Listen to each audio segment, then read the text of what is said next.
Planong gawing digital ng Land Transportation Franchising and Regulatory Board o LTFRB ang pamamahagi ng fuel subsidy.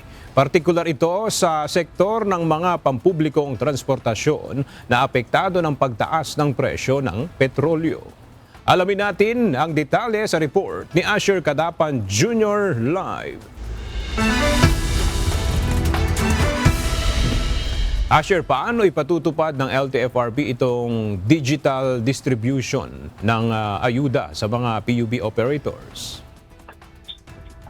Kailangang magtalaga ng payment channel provider sa pamamahagi ng subsidy at sa petrolyo para sa sektor ng public transportation. Ito ang inihayag ng Land Transportation Franchising and Regulatory Board, LTFRB, sa plano nilang paraan ng pamamahagi ng fuel subsidy. Inimbitahan na ng LTFRB ang mga electronic money issuer o mga EMI sa bansa na magsisilbing payment channel provider nila. Ayon kay LTFRB Chairman Vigor Mendoza II, bahagi ito ng plano nilang gawing digital ang distribusyon ng ayuda sa mga public utility vehicles o PUV. Kasunod ito ng anunsyo ng palasyo na magbibigay ang pamahalaan ng 5,000 pisong ayuda para sa sektor. Sa gitna ito ng nararanasang mataas na presyo ng petrolyo na epekto ng sigalot sa gitnang silangan.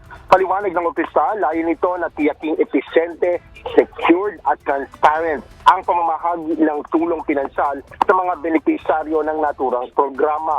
Ngunit kailangan pa nilang siguraduhin muna ang kapasidad ng mga EMI sa paghahawak ng mga naturang transaksyon.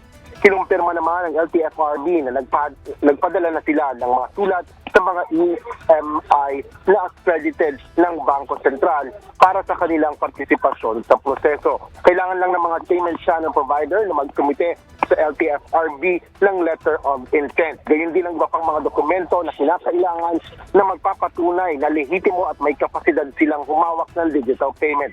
Iginiit naman ni Mendoza na pinili nila ang digital transactions dahil napatunayan na itong epektibo at episyente sa pamamahagi ng fuel subsidy sa mga lagdaan. Nauna ng inanunsyo ni Transport Secretary Giovanni Lopez na sisimula na ang distribusyon ng fuel subsidy sa mga PUV sector sa Metro Manila sa Martes. Uunahin sa mga bibigyan ng ayuda ang mga driver ng tricycle. Inaasahan naman na agad din itong ipatutupad sa iba pang lugar sa bansa. Para naman sa mga PUV drivers, mas mabuti kung ipatutupad ang digital distribution ng fuel subsidy.